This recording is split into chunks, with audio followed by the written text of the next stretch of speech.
एक बार एक साधक ने कहा कि महाराज जी आप हो तो हमारा जीवन आपके शासन से सही चल रहा है, कल जब आप नहीं होंगे तो आपका शासन नहीं होगा। आज उसका समाधान सबके लिए कह रहे हैं, जिन साधकों के अंदर है। आप किसी मनुष्य की शरण में हो गया। पहला हमारा प्रश्न है उन साधकों से जिनके हृदयों में यह बात है कि अगर सामने से ये शरीर चला जाएगा तो हमारी साधना बाधित हो जाएगी, हम एक असहाय असमर्थ अनाथ हो जाएंगे। तो हम ये पूछना चाहते हैं आप पांच भौतिक शरीर के शरणागत हुए हैं क्या? तो उत्तर आएगा नहीं, क्योंकि कोई शरीर का शरणागत नहीं होता है। शरीर परिवर्तनशील, नाशवान, प्रतिपल नष्ट हो रहा है। आप किसकी शरणागत हो?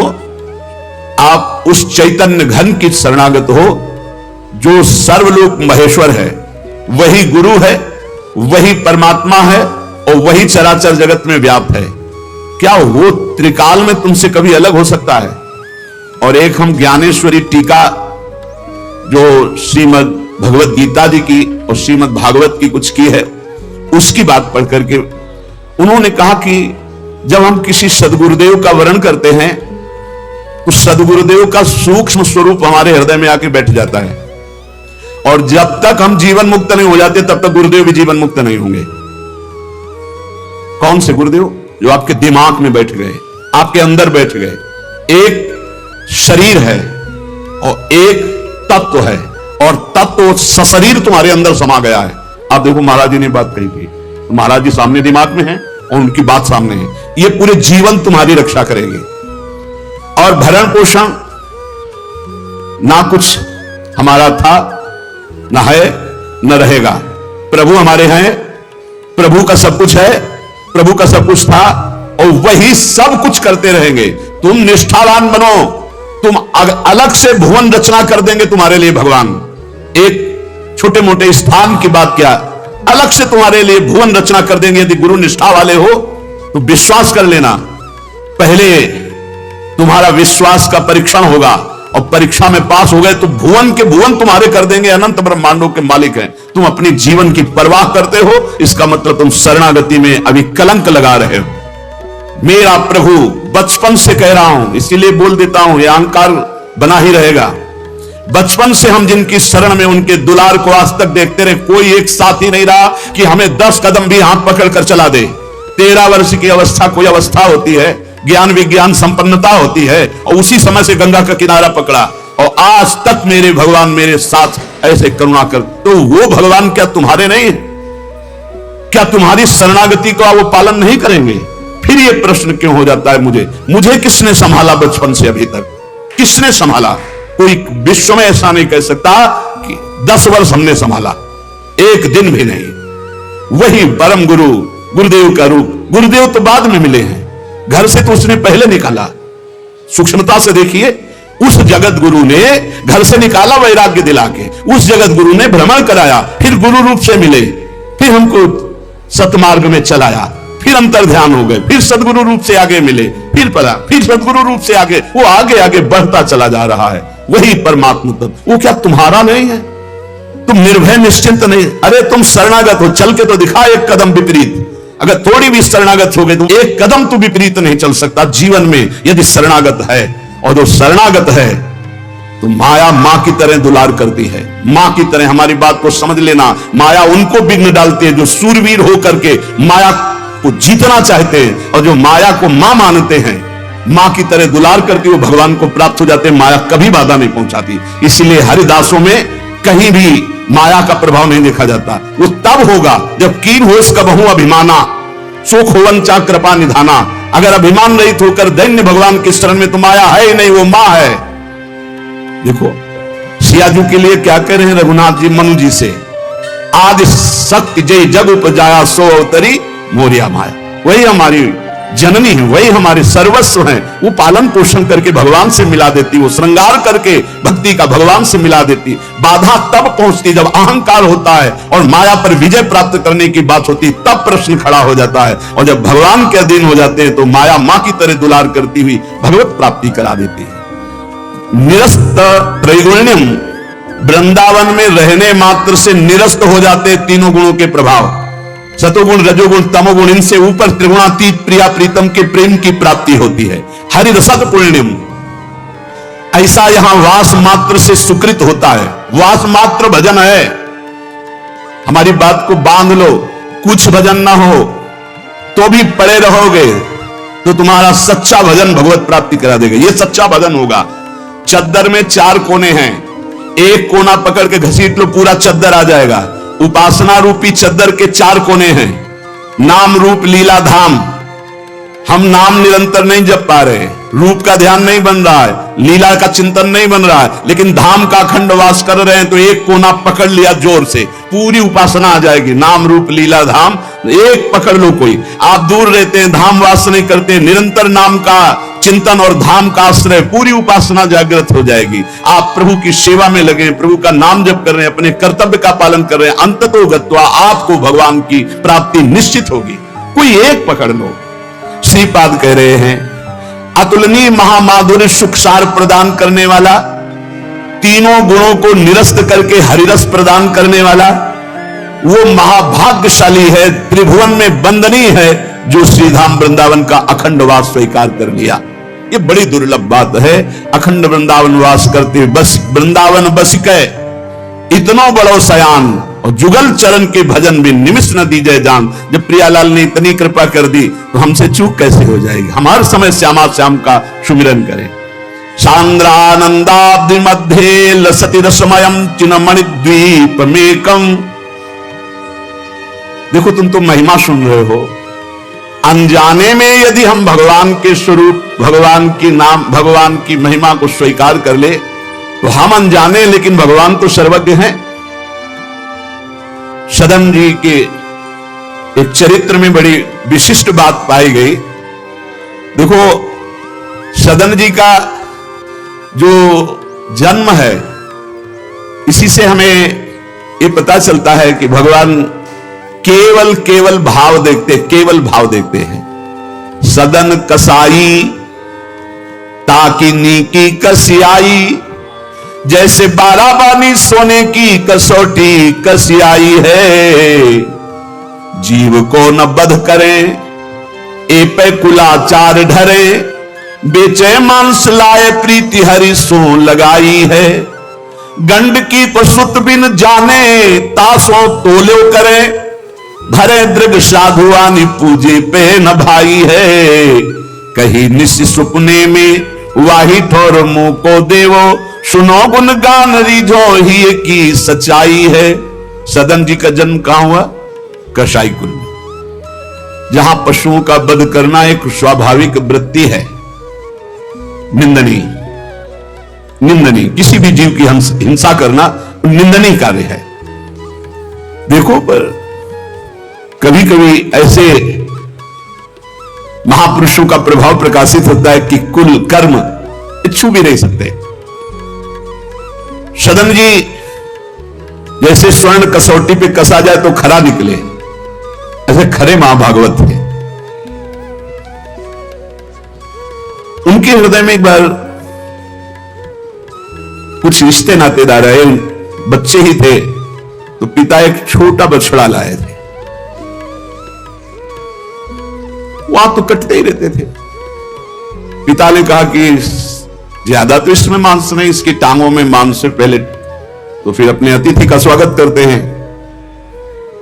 सदन जी ने जो सुना उसके पास गए, तो लिपट कर गए, बच्चे थे, बछड़े से, ऐसा ऐसा मेरे पिताजी कह रहे हैं तुम्हें काटा जाएगा, और ऐसे दुलार कर रहे थे। बछड़े के भी देखा आंसू निकल रहे। हर जीव को पता है, कष्ट का पता होता है। तो उसने कहा एक भागवती महापुरुष का जीवन बदलना है, इसलिए मानो बछड़े ने कहा कि तुम अपने पिताजी से कह दो, उचित तो यह है कि पहले मेरी गर्दन काटे। तो सदन जी ने कहा ऐसा क्यों? बोले क्योंकि मैं पूर्व में ऐसा था, तुम्हारे पिताजी पशु थे और मैंने इनकी गर्दन उड़ाई है, तो मैं अब पशु बना हूं, उनसे कह दो तुम्हें गर्दन ही काटनी चाहिए, पहले जिंदा टांग मत काटो, मैंने तुम्हें इतना कष्ट पूर्व में नहीं दिया था, सीधे गर्दन काटी थी। इसका मतलब जो कर्म किया जाता है उसका फल मिलता है, पक्का। मैंने पूर्व में तुम्हारे पिता की गर्दन काटी थी, इस जन्म में इसीलिए मुझे पशु बनना पड़ा और तुम्हारे ही पिता मेरी गर्दन काटेंगे, पक्का तुम रोक नहीं सकते क्योंकि वो विधान है। पर वो पहले टांग ना काटे, पहले गर्दन काटे। अब ये घटना उनको बहुत छुई। जीव को अपने कर्म का फल भोगना पड़ता है जन्म जन्मांतरों में।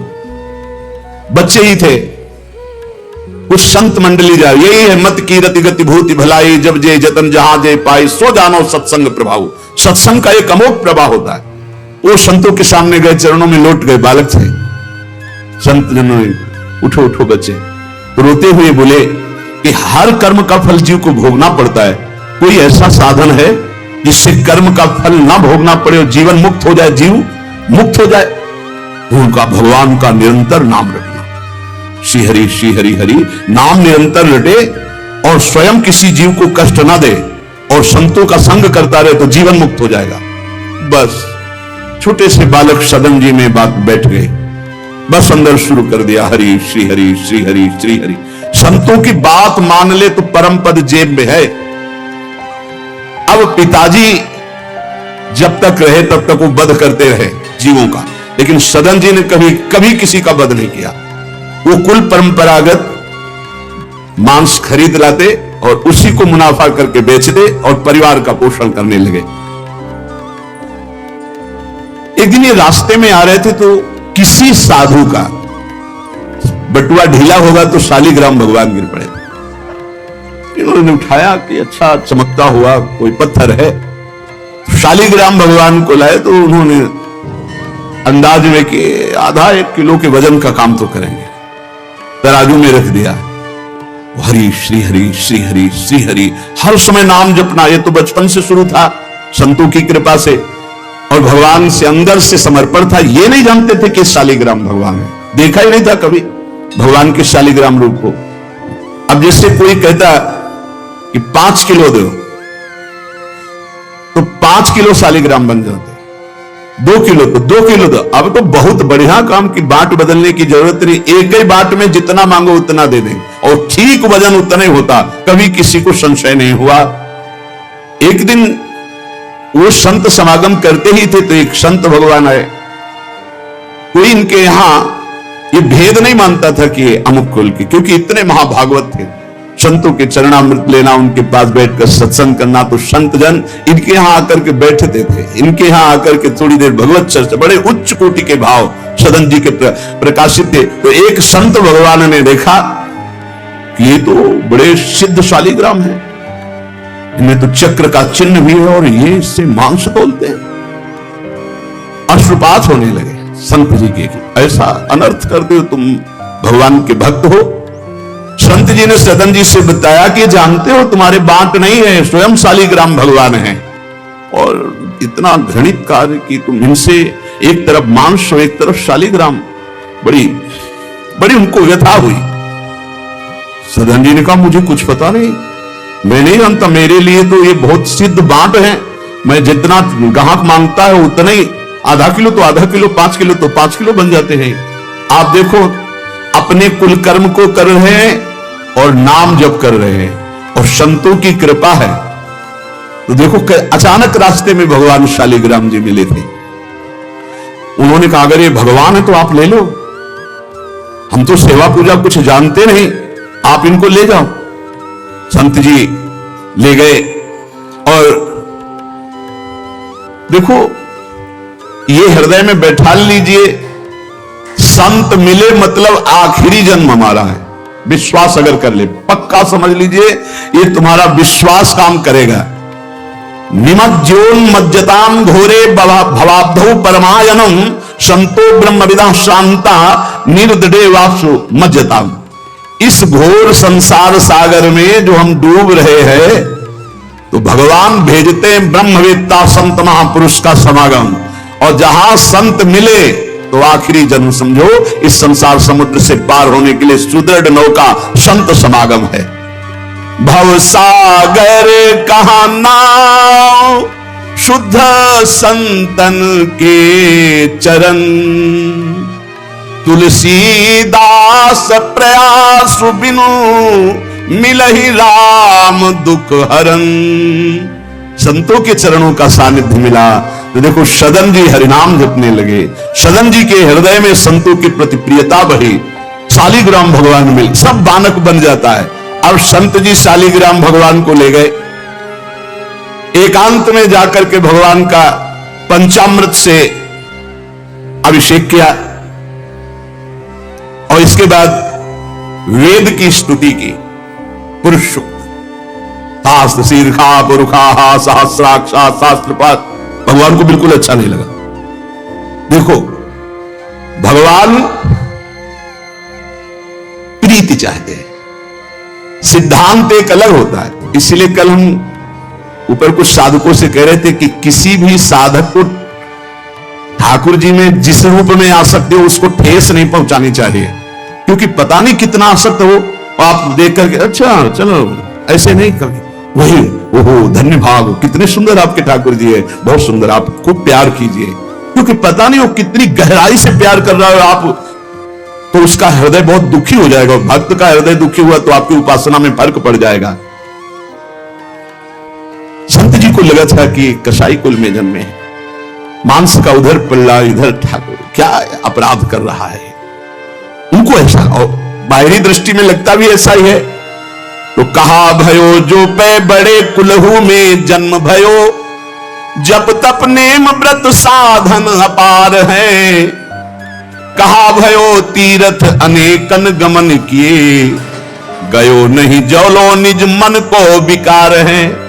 जौलो मेरे संतन में राखे जाति भेद सदा, तौलो कहो कैसे वह पावे सुख सार है। मेरे साधु नीच पद पंकज ना धोयो, जौलो सब शास्त्रन को पढ़िबोई भार है।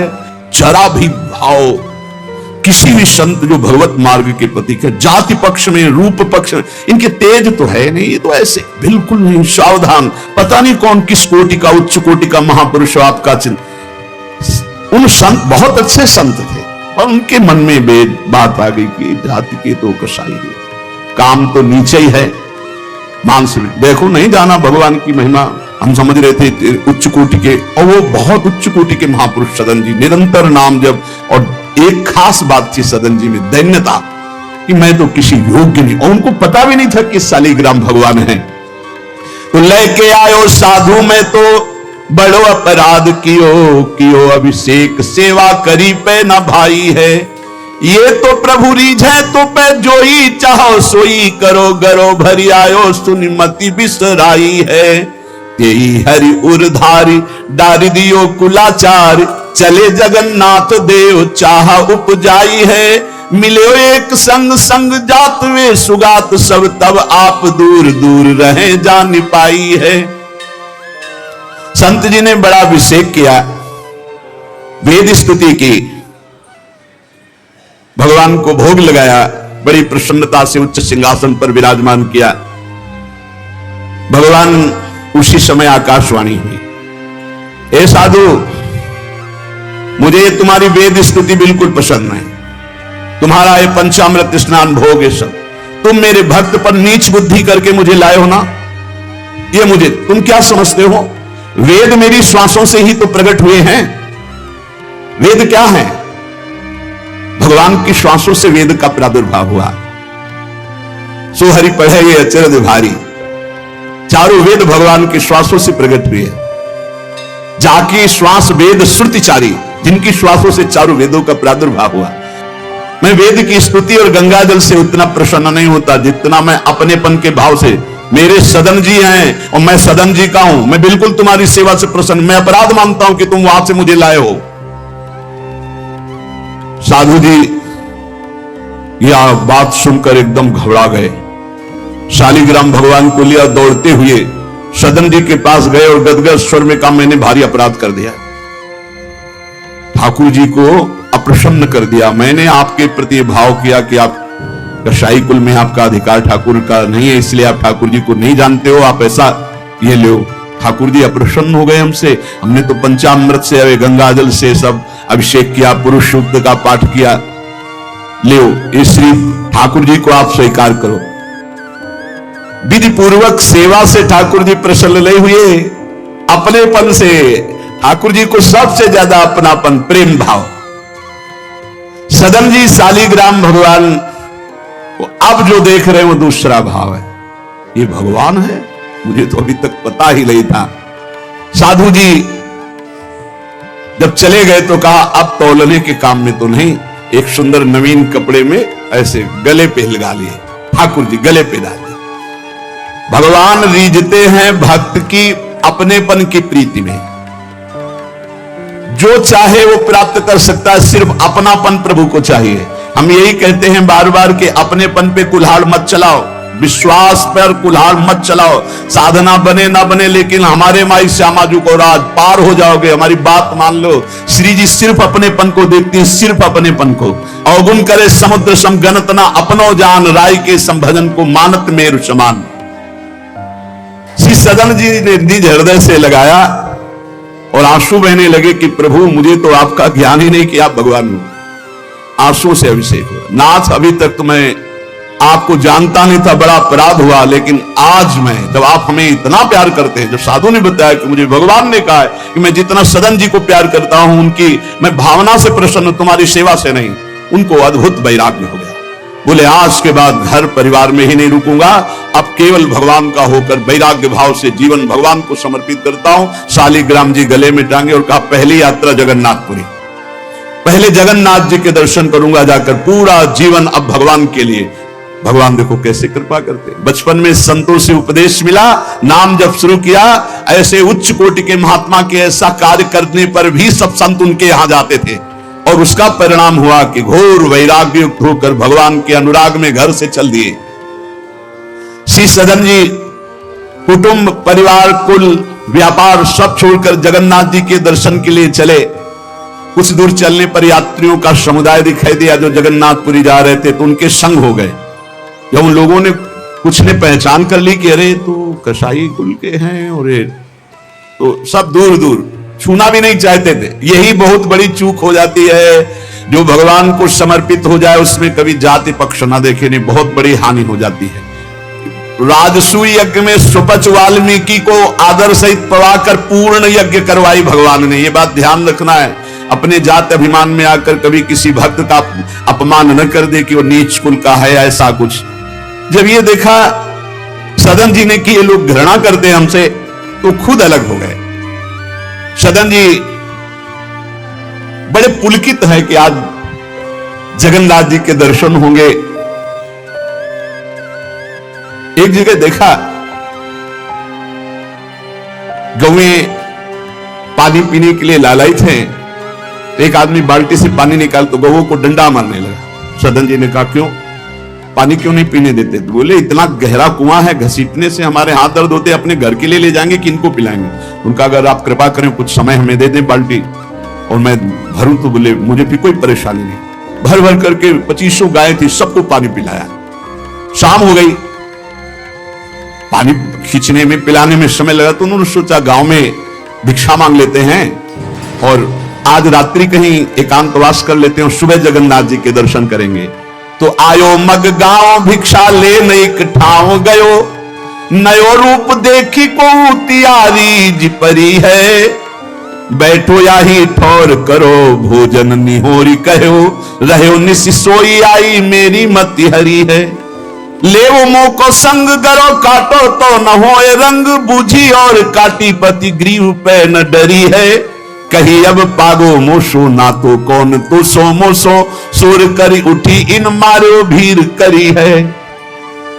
बहुत कठिन है वैराग्य लेकर भगवान के मार्ग में परम दयालु स्वभाव श्री सदन जी जगन्नाथ जी के दर्शन करने। रास्ते में एक घर में आवाज लगाई भिक्षाम दे। भगवान की लीला, एक स्त्री निकली भिक्षा ले, देखा रूप। तो जो भगवान का नाम जब करते हैं, भगवान आश्रित होते हैं, उनका रूप अलौकिक होने लगता है। एक दिव्य आकर्षण होता है जो सबके चित्त को आह्लाद प्रदान करता है, क्योंकि आनंद स्वरूप भगवान का निरंतर चिंतन होता है। उसके प्रभाव से मुखाकृति में एक अद्भुत लावण्य, एक अद्भुत आकर्षण होता है। वो स्त्री ने देखा कि नवयुवक भिक्षुक तेजस्वी वो रीझ गई, देखते ही रीझ गई और उसने कहा कहीं मांगने की जरूरत नहीं, आप यहां बैठो और भोजन करो। सदन जी ने कहा हमें पाना तो है ही, जब आप पवाने के लिए कह रही तो पवा दीजिए। स्वाभाविक, क्योंकि अभी वैराग्य मार्ग में निकले। उस स्त्री ने प्रार्थना की, भोजन बना के पवाया और कहा प्रभु यदि आज रात्रि है विश्राम कर लें तो आपको क्या, सुबह जगन्नाथपुरी चले जाइए। आपने उस स्त्री के विशेष आग्रह को स्वीकार करके उसके घर में शयन करना स्वीकार कर लिया। जब उसके पति सो गए तो वो रात्रि में उठ करके आई और आपके पास आकर बोली कि मैं आपको देख करके काम से पीड़ित हो चुकी हूं, अतः आप मुझे स्वीकार कीजिए और मैं सदा सदा के लिए आपके साथ के लिए चल दूंगी। सदन जी ने कहा यदि तू मेरा गला भी काट डाले तो भी मैं तुझे स्पर्श नहीं कर सकता, क्योंकि तेरा पति है। अच्छा, उसने गलत अर्थ ले लिया। उसके भाव में आया कि अगर पति है तो ये स्पर्श नहीं करेंगे, अगर पति ना हो तो स्वीकार कर लेंगे। कुआ मदांधो मदना तो रोआ, अंधों में भी अंधा कौन है, बोले जिसमें काम जागृत हो जाए। वैसे काम से व्याकुल हो गई कि सोते हुए अपने पति का बिल्कुल भी प्रियता न रखते हुए गला काट दिया और आकर बोली सदन जी से अब मुझे स्वीकार करो, आपको पति का भय था ना, गला काट दिया। सदन जी ने कहा कि तू कितनी नीच है, जब तू अपने पति का गला काट दिया तो तू कितनी नीच है, इतना सोचा है? वैसे ही मैं तुझे स्पर्श नहीं करता, अब तो तुझे देखना भी नहीं। तो स्त्री ने कहा मुझे ऐसा मत समझो कि मैं तुम्हें भी बख्श दूंगी, तेरे कारण मैंने अपने पति का गला काटा है तो फिर तू भी नहीं बच सकता। तो सदन जी ने कहा क्या कर सकते हो? तो उसने कहा मुझे स्वीकार करो, नहीं उच्च स्वर से अभी हल्ला मचाती हूं। माया का विचित्र तांडव, और मैं जोर जोर से सबको कहूंगी कि मेरे साथ गलत करना चाहता था, मैंने रोका, मेरे पति ने रोका, मेरे पति का गला इसने काट दिया, इसलिए अभी कहती हूं मैं आजीवन तुम्हारे साथ रहूंगी, मुझे ले चलो। सदन जी ने कहा गला कटवाना बर्दाश्त है लेकिन स्पर्श नहीं कर सकते। ये सब चूकों की चूक का पूर्ण आहुति, इससे पूर्णता हो गई। मैं धर्म के विपरीत नहीं चल सकता, तो चाहे मेरा गला तू काट दे या समाज से कटवा दे। सदन जी भगवान के भक्त थे, उनके भोले भक्त होते हैं भगवान के, ज्यादा बुद्धि नहीं लगाते हैं, नहीं तो रुकना ही नहीं चाहिए था या उसी समय भाग जाना चाहिए था, भागना चाहिए था। वहां बैठ करके उपदेश नहीं, जब ऐसी घटना है तो भागना चाहिए था। जब वो प्रश्न करने के बाद जब सदन जी ने कहा कि तुम्हारा पति है, तुम ऐसा कैसा दुराचार पूर्ण भाव रखती हो, तुम मेरा गला काट दो तो भी तुम्हारा स्पर्श नहीं कर सकता। अब तो उसने देखा कि ये हल्ला मचा दिया, दौड़ो दौड़ो देखो ये ऐसा ऐसा। अब गांव के लोग इकट्ठा हो गए, तुरंत बंदी बनाए गए सदन जी। वहां कौन सुने सदन, कौन सुनता है, भीड़ में कोई सुनता है? कड़ा शासन बादशाह का था, उनके सामने पेश किया गया। हाकिम पकड़ पूछे कहे हंसी मारो हम, डारियो सोच भारी कहे हाथ कतदारी, कट्यो कर चले हरि रंग मांझ ढिले, मानी जानी कछ चूक मेरी यह उर्धारिये, जगन्नाथ देव आगे पालकी पठाई लेन, साधना सो भक्त कहा चढ़े ना बिचारिये, चढ़ी आए प्रभु पास सुपनों सो मिट्यो त्रास, बोले दे कसौटी हूं पे भक्ति विस्तारिये। जब सामने बादशाह के पेश किया गया सदन जी को, पूछा गया स्त्री से क्या दोष है इनका? बोले साहब ये हमारे प्रति गलत भाव रख रहे थे, मेरे पति ने मेरी रक्षा की तो इन्होंने पति का वध कर दिया, फिर मेरे साथ तो मैंने हल्ला मचा दिया, फिर ये बंदी बनाकर आपके सामने ले गए। सदन जी से पूछा तो हंस दिया, उस स्त्री की तरफ देख के हंस दिया कि भगवान क्या लीला करना चाहते हो। और सदन से पूछा तुमने ऐसा किया? तो बोले जो ये कह रही है वही सत्य है। उन्होंने विचार किया कि जन्म जन्मांतरों में हमारे कोई पाप हैं जिनका निस्तार भगवान करवाना चाहते, नहीं तो ऐसा क्यों लीला करते। उन्होंने कहा जो ये कह रही है वही बात मानी जाए। सहम गई स्त्री कि है क्या, वो भक्त को क्या जाने, विरोध नहीं किया सदन ने। यह धैर्यवान भगवान के भक्त का, उन्होंने कहा जो ये कह रही है, क्योंकि जो ही प्यारो करे सोई मोहि भावे, जो ये कह रही थी। भगवान के रहस्य को जानने वाले भक्त ऐसा ही। श्री गदाधर भट्ट जी कथा करते थे, अपार भीड़ एकत्रित हो जाती वृंदावन में। आगरे से लोग सुबह भाग भाग करके अपार भीड़ सत्संग। तो एक कल्याण सिंह जी थे, बड़े जमींदार धनी, और सत्संग का प्रभाव है कि जितेंद्रियता, वैराग्य, भगवत प्रीति ये बढ़ती है। तो जब से उन्होंने सत्संग सुना तो ब्रह्मचर्य का नियम ले लिया, पत्नी से बात नहीं करते थे। अब घर गृहस्थी में तो यही संसारिक सुख है। कई महीने हो गए वो अपने राजकाज और सत्संग में भाग जाना, सत्संग से आना, बस एकांत में भजन करना।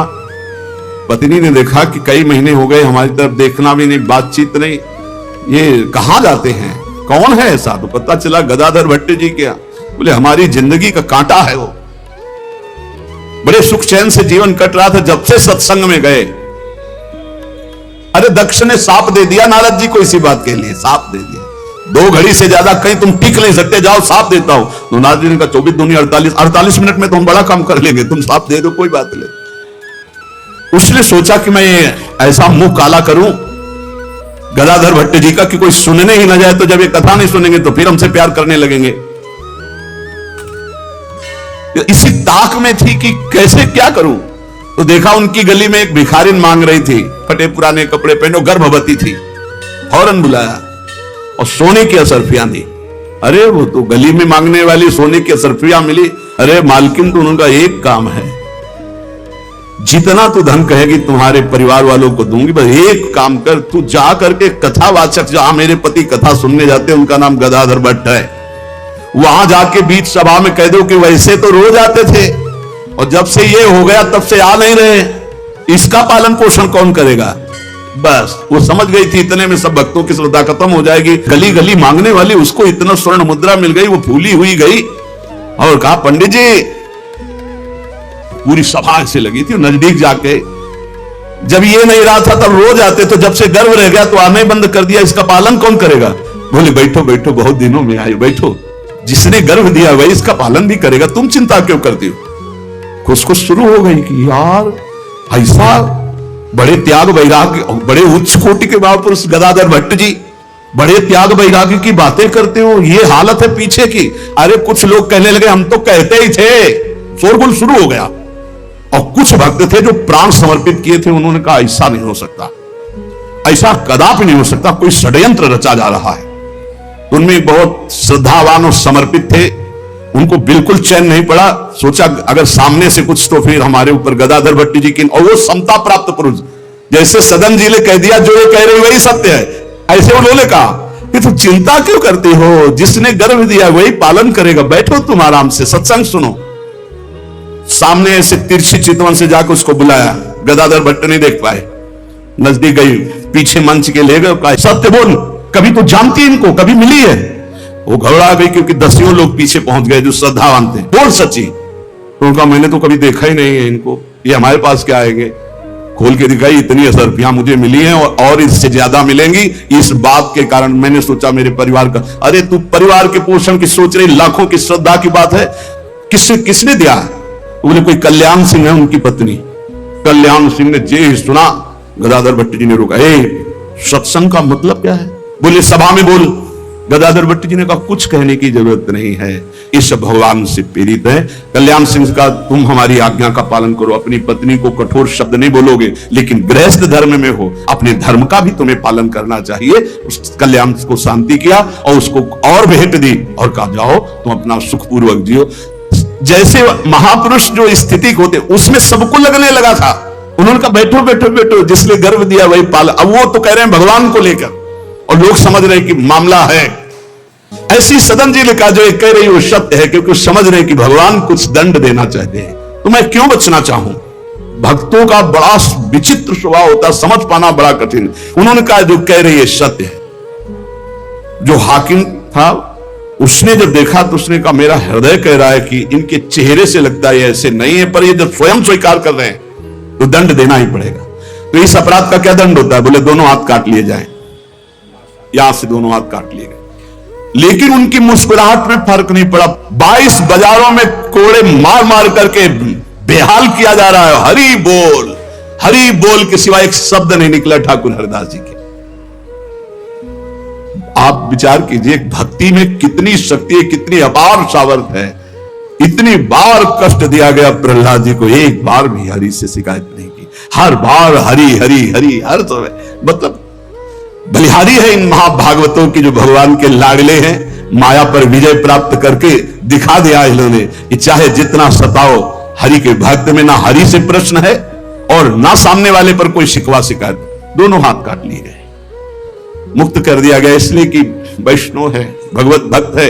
अपराध बन गया तो हाथ काट लिए गए, उनको जेल आदि नहीं, भगवान के शिष्य।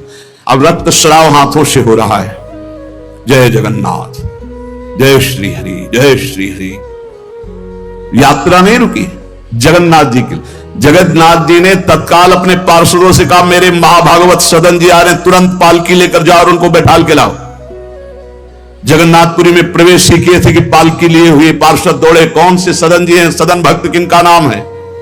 तो उनका सदन तो इस अधमदास का नाम। पालकी पे बैठो जगन्नाथ जी। अरे उनका कैसे पालकी, भगवान की भेजी हुई पालकी में। पालकी को साष्टांग दंडवत किया ऐसे कि भगवान की नहीं, जबरदस्ती भगवान के पार्षदों ने उठा के पालकी में, जय जगन्नाथ। सदन जी सोच रहे कौन सी लीला है, वहां हाथ कटवा रहे। या इतना बड़ा सम्मान कि किसी को नहीं मिल सकता। जगन्नाथ जी के पार्षद पालकी लेकर जब जगन्नाथ जी के सामने गए तो आंख में आंख मिलाई और कहा प्रभु इच्छा तो थी कि हाथ जोड़कर आपको, पर अब हाथ ही नहीं। तो ऐसे ही जीव किया तो जैसे स्वप्न में दुख मिला था जागते ही खत्म हो जाता है, ऐसे ही कोई पीड़ा नहीं, कोई हाथ कटे नहीं, पूरे नवीन हाथ और साष्टांग भगवान को दंडवत। भगवान ने कहा कि तुम हमारी कसौटी में पास हुए, जाओ तुम्हारे द्वारा इस जगत में भक्ति का विस्तार हो। जो तुम्हारे लीला चरित्रों का गायन करेंगे, जो तुम्हारे भाव, तो तुम उनके अंदर भी जैसी तुम्हारी सामर्थ्य भक्ति की वैसी भक्ति की जागृति हो। ये हमारे भगवत मार्ग में भगवान विधि निषेध को नहीं देखते, भगवान भाव को देखते। बस इसमें एक भाव, एकमात्र भगवान की शरणागति की पुष्टता होनी चाहिए। एकमात्र अंदर की बात आप समझ लो, कोई तुम्हें साथ देने वाला नहीं है। देखो जितने देवता हैं उनकी अपनी अपनी सामर्थ्य है। कोई भी देवता तुम्हें जीवन मुक्त नहीं बना सकता, कोई भी देवता सर्व पापों से तुम्हें मुक्त नहीं कर सकता। अधिकार है, मोक्ष देने का अधिकार केवल भगवान शंकर में, भगवान श्री हरि में। मोक्ष प्रदान करने का, जीवन मुक्त बनाने का अधिकार। इसीलिए जितने भी अन्य हैं वो सब लोकपाल हैं, वो अपनी सामर्थ्य के अनुसार देते हैं। हाँ, निष्काम भाव से किसी भी देवता का अगर भजन करोगे तो भगवान में पहुंचा देगा वो, आप भगवान श्री हरि के चरणों में पहुंचा देगा। श्री गोस्वामी तुलसीदास जी महाराज विनय पत्रिका में कह रहे हैं कि नाचत ही निसी दिवस मरु, तब ही ते न भयो हरि थिर, जब ते जीव नाम धर्यो। जब ते जीव कहलाया तब ते आज तक कहीं थिर नहीं हुआ। ये पुनरपि जननम पुनरपि मरणम पुनरपि जननी जठरे शयनम, बार बार ये चक्र चलता रहा नाथ। नाचत ही निसी दिवस मर्यो, रात दिन नाचते नाचते मर गया इस माया ने, नचा नचा करके हमारी दुर्दशा कर दी। बहुवासना विविध कंचुकी, भूषण लोभादि भर्यो। बहुत वासना रूपी कंचुकी पहनकर, लोभादि दोष काम क्रोध लोभ मोह मद मत्सर रूपी आभूषण पहनकर सब जगह नाचा। कभी जड़ बना, कभी चैतन्य बना, कभी जल में कभी थल में, कौन सा स्वांग नहीं किया। चर अरु अचर गगन जल थल में, कौन न स्वांग करो। प्रभु कभी जड़ बना, कभी चैतन्य, कभी पक्षी बन करके, कभी आकाशचारी, कभी पृथ्वीचारी। प्रभु क्या क्या योनियों में गया, क्या क्या स्वांग रखा, क्या क्या कर्म किया, लेकिन आज तक कुछ नहीं बना। बहुत सुंदर बात समझना। देव दनुज मुनि नाग मनुज नहीं जाचत को उबर्यो, मेरो दुषह दरिद्र दोष दुख काहू तो न हर्यो, नाचत ही निस दिवस मर्यो। प्रभु, देवता, दैत्य, मुनि, नाग, मनुष्य आदि कोई भी ऐसा नहीं बचा जिसके आगे मैंने हाथ ना फैलाया हो, परंतु इनमें से किसी ने आज तक मुझे सहयोग नहीं दिया कि मेरा दारुण दुख हर ले, मेरी दरिद्रता हर ले, मेरा दोष हर ले, मेरा भय हर ले, मेरी चिंता हर ले, मेरा दुख हर ले। प्रभु देखो, कह रहे कोई भी देवता एक सीमित शक्ति है, देवता एक सीमित शक्ति है, भगवान असीम बलशाली, अनंत महिमाशाली है। किसी ने मेरो दुषह दरिद्र दोष दुख काहू तो न हर्यो, थके नयन पद पान सुमति बल संग सकल बिछुड़ो, अब रघुनाथ शरण आयोजन भव भय बिकल डर्यो। प्रभु, मेरे नेत्र, मेरे पैर, मेरे हाथ, मेरी सुंदर बुद्धि, बल सब लगाकर हार गया, पर काम क्रोध लोभ मोह मद मत्सर वासना, इन पर विजय प्राप्त नहीं हो पाई। और कोई भी देवता सहयोग नहीं किया, मनुष्य सहयोग नहीं किया।